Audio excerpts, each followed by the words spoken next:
நேற்று உள்ள continuation video பார்க்கலாமா? ஜூடியோவை முடிச்சுட்டு நாங்கள் வந்து ஈஸி பை போயிட்டோம். ஈஸி பைலேயும் கலெக்ஷன்ஸ் நல்லாயிருக்கும். அதில் வந்து குழந்தைங்களுக்கு ரொம்ப நல்லாயிருக்கும்.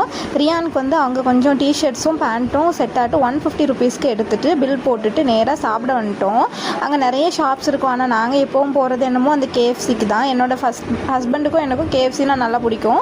அதனால் அங்கே போய் நல்லா கேஎஃப்சியை சாப்பிட்டுட்டு இனி எங்கே போகலாம், ஏன்னா நாங்கள் பர்ச்சேஸ்க்கு வந்ததே வேறு ஒரு விஷயமான அதை பண்ணவே இல்லை. அங்கேருந்து கிளம்பி ஜெயலக்ஷ்மின்னு ட்ரிவாண்ட்ரமில் ஒரு கடை உண்டு. அங்கே வந்து எனக்கு சாரீஸ் எல்லாம் ரொம்ப பிடிக்கும். ஏன்னா நான் முன்னாடி இங்கே டிசிஎஸ் ட்ரிவாண்ட்ரமில் ஒர்க் பண்ணுறப்போ அடிக்கடி இங்கே வந்து ஷாப்பிங் பண்ணியிருக்கேன் என் ஃப்ரெண்டோட.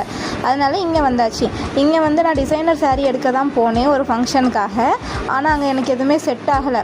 நம்ம ஊர் அசோகாவை கம்பேர் பண்ணுறப்போ இங்கே ரொம்ப ரேட் இருந்தது. அதனால் அங்கேருந்து கிளம்பியாச்சு. கிளம்பிட்டு சரி நம்ம வீட்டை பார்த்து போவோம், அந்த வேலை ஒன்றும் முடியலை அப்படின்னு சொல்லிட்டு நல்லா மழை போக போக மழை கூடிகிட்டே இருந்தது. நல்லா மெதுவாக நானும் ஹஸ்பண்டு பேசிட்டு வந்தோம். சாப்பிட கூட இல்லை. அதுக்கப்புறம் நம்ம நாகர்கோவில் ரீச் ஆன உடனே அங்கே மிட் நைட் பிரியாணி விற்றுட்டு இருந்தாங்க. அங்கே 2 பேரும் 180 ருபீஸ் இந்த பிரியாணி இதை கொடுத்து வாங்கி சாப்பிட்டுட்டு மெதுவாக வீடு வந்து சேர்ந்தோம். நைட்டு 2 மணி ஆகிட்டு வீடு வந்து சேர.